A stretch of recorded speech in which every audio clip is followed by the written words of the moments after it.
아침 우리에게 주신 하나님의 귀한 약속의 말씀은 신약성경 가운데 마태복음 1장 23절 한 절 말씀 한 목소리로 합독합니다. 보라, 처녀가 잉태하여 아들을 낳을 것이요 그의 이름은 임마누엘이라 하리라 하셨으니 이를 번역한즉 하나님이 우리와 함께 계시다 함이라. 아멘. 처녀가 낳은 아들이라는 제목으로 말씀을 나누고자 합니다. 세상에는 우리가 할 수 있는 일이 있고 우리가 할 수 없는 일이 있습니다. 그렇다면 우리가 할 수 있는 일은 남에게 미루지 말고 우리가 해야 합니다. 그러나 절대로 우리가 할 수 없는 일이라면 그것을 해결하려고 몸부림칠 이유가 없는 것입니다. 왜냐하면 우리 하나님께서 맡겨 하나님이 해결하시도록 해야 그 문제가 해결될 수가 있기 때문인 것이죠. 할 수 없는 일을 아무리 몸부림치며 노력한다고 해서 해결되지가 않는다는 것입니다. 우선 우리가 할 수 있는 일은 무엇인가? 그것은 우리가 하면 되는 것인데 할 수 없는 일은 맨발로 무리를 걸을 수 없는 일이고 맨몸으로 하늘을 날아올 수 없는 일이지. 그렇다고 모든 것을 포기하라는 것은 아닙니다. 때론 기구를 이용하고 장비를 사용하여 무리를 걷고 하늘을 나는 일이 가능하기도 하지만 이를 증명해 보이기 위해서 너무나 많은 에너지를 소진할 필요는 없다라고 하는 것입니다. 다시 말하면 창조적인 순리를 따라야 한다는 것입니다. 우리가 할 수 있는 일을 미리 할 수 없다고 포기할 필요는 없는 것이죠.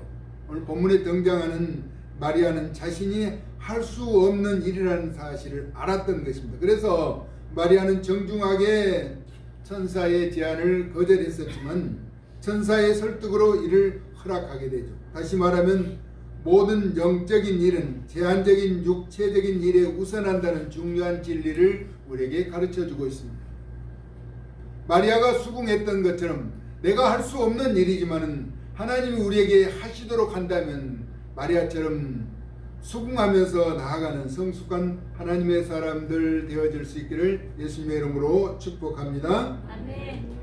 이야기는 거슬러 올라가 마리아는 같은 동네에 사는 청년 요셉과 장례를 함께하기로 약혼한 상태였습니다.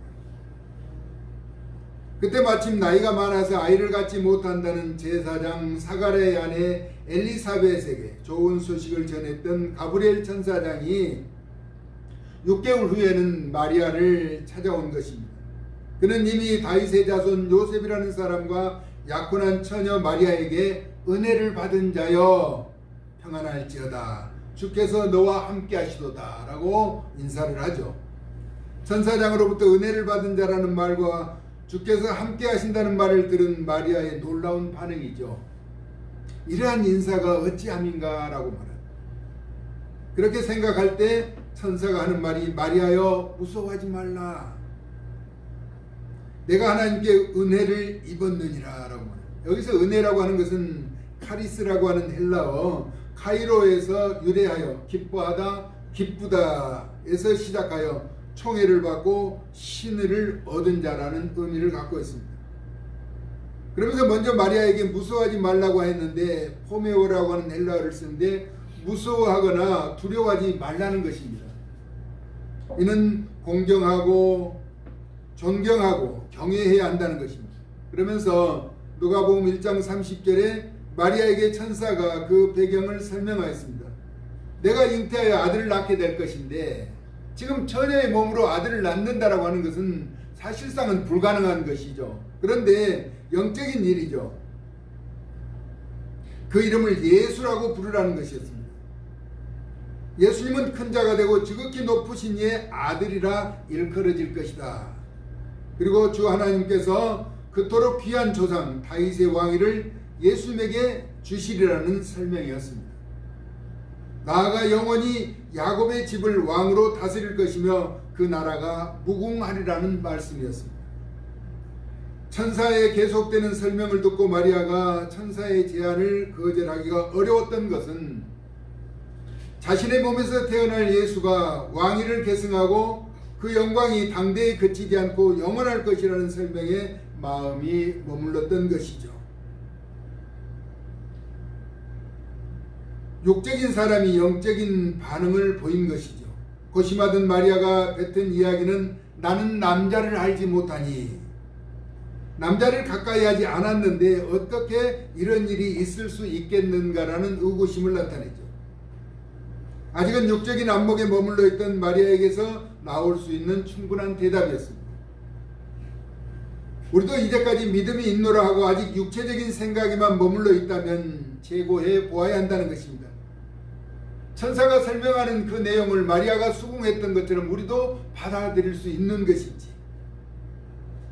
왜냐하면 영적인 일은 우리의 상상과 생각을 이미 초월하여 존재하고 역사하기 때문입니다.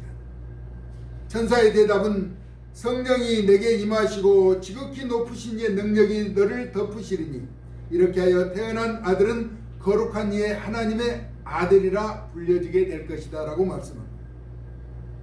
마태복음 1장 18절에서는 예수 그리스도의 나심은 이러하니라 라고 말합니다. 그의 어머니 마리아가 요셉과 약혼하고 동거하기 전에 성령으로 잉태된 것이 나타났다라고 기록하고 있습니다.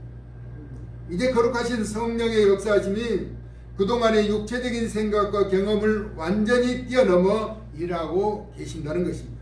그 근거로 누가복음 1장 36절에 마리아를 설득하기 위한 사실로 사용된 내용입니다. 보라 내 친족 엘리사벳도 늙었다라고 하는 것은 가임 기간이 지나서 아이를 가질 수 없는 그런 상태였다는 것입니다.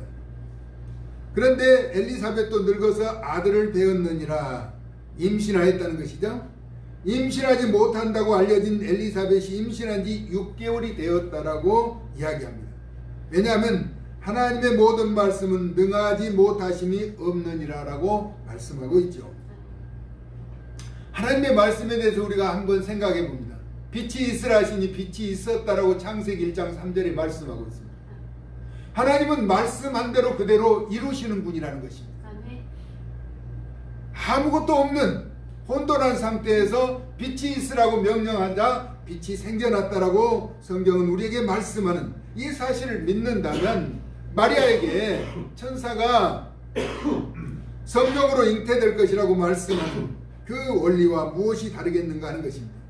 마리아는 하나님의 말씀하시면 모든 일이 가능하다는 영적인 원리를 깨닫고 알게 된 것입니다. 그래서 천사의 말에 마리아의 대답입니다. 내가 주의 여종이오니 말씀대로 내게 이루어지기를 원하고 있다는 대답을 한 것이죠. 이 고백을 들은 천사는 자신의 임무를 마치고 마리아 곁을 떠나게 됩니다. 마리아는 천사가 일러준 대로 6개월 전에 임신한 엘리사벳을 찾아가서 태중에 아기가 복이 있다는 말과 주께서 하신 말씀이 이루어지리라고 믿는 그 여자에게 복이 있다는 칭찬을 받게 됩니다. 누가복음 1장 45절에 기록된 내용입니다. 이어지는 마리아의 찬가는 내 영혼이 주를 찬양하며 내 마음이 하나님 내 구주를 기뻐하였음은 여종의 비천함을 돌보셨기 때문이다 라고 말합니다. 그래서 하나님을 무서워하지 않고 경외하며 존경하고 신뢰하게 된 것입니다. 처녀의 몸으로 아이를 가질 수 없는 그런 상태라는 것을 알면서도 하나님의 말씀이면 능히 이루지 못할 일이 없다라고 하는 확신을 깨닫고 알고 실행에 옮긴 것이죠. 이제후로는 만세의 마리아 자신에게 복이 있다고 말하게 될 것이라는 것이죠. 그리고 자신에게 큰 일을 행하신 하나님은 거룩하시며 긍휼하심이 두려워하는 자에게 대대로 위로자가 되신다는 그런 아름다운 고백을 한 것입니다. 우리 하나님은 말씀하심을 기억하시되 조상들에게 말씀하신 같이 아브라함과 그 자손에게 영원히 하실 것이라는 아름다운 고백을 이어서 하게 되는 것이죠. 마리아는 비록 처녀의 몸이지만 주의 말씀에 순종하여 따르는 영적인 새로운 길을 제시해 주었습니다. 보라 처녀가 잉태하여 아들을 낳을 것이라고 하였는데 그 낳은 아들이 우리의 구주가 되는 예수 그리스도가 되시는 것이죠. 자기 백성을 그들의 죄에서 구원할 자시며 다윗의 왕위를 영원히 계승할 자로 하나님의 아들이 되신다라고 말씀하고 있습니다. 그러므로 우리 하나님이 아들과 함께 계시겠다는 약속이 그대로 이루어지게 된 것이죠. 임마누엘.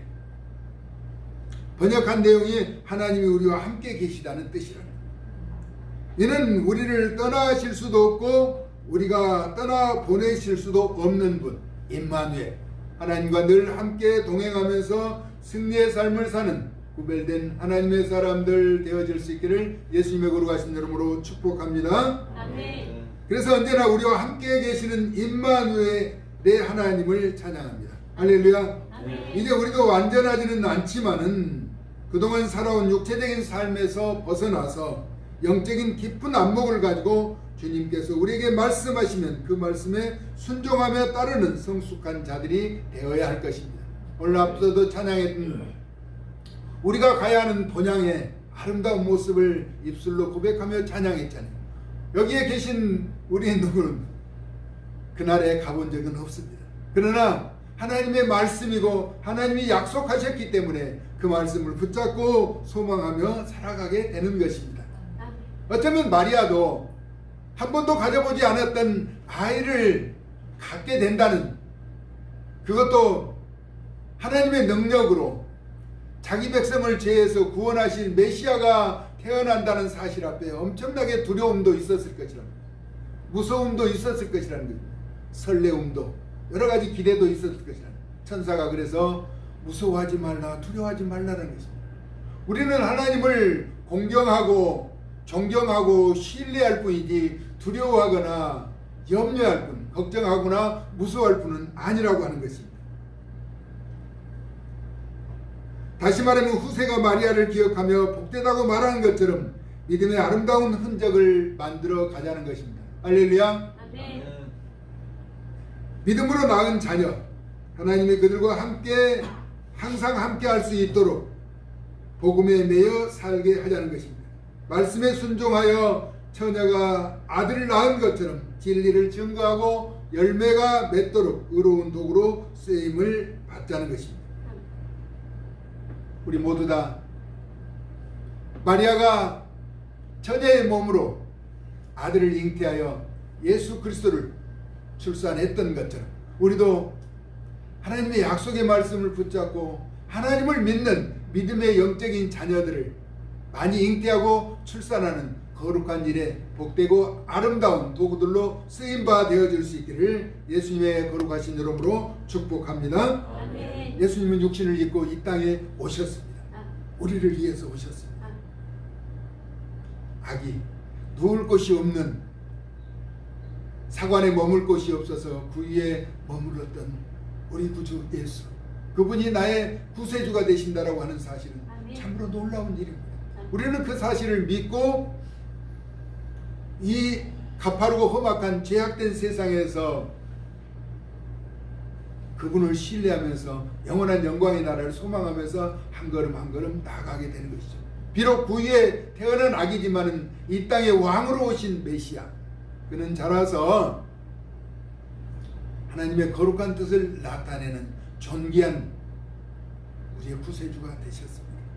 처녀가 낳은 아들, 우리가 낳은 자녀들, 믿음으로 양육하여 복된 길에 의로운 도구들로 쓰임바 되어질 수 있도록 성탄절 아침을 맞아서 예수님의 존귀하신 이름으로 축복합니다. 아멘. 살아계신 하나님, 하나님의 약속의 말씀을 신뢰하고 흔들림 없이 믿고 의지하는 존귀한 하나님의 사람들이 성탄절 감사 예배로 모여서 처녀가 낳은 아들에 대해서 상고해 보았습니다. 한 번도 아이를 갖지 않았고 남자를 알지 못한 그에게 천사가 나타나 말씀하신 내용은 그대로 수긍하고 주의 여정이 말씀대로, 주의 여정이오니 말씀대로 내게 이루어지기를 원했던 것처럼 우리도 주의 말씀이면 언제나 거부하지 않고 따르며 그 말씀을 실행하여 결과를 낳는 하나님의 사람들로 굳건하게 세워지게 하여 주시옵소서. 사랑 많으신 예수님의 거룩하신 이름으로 축복하고 기도 올리옵나이다. 아멘.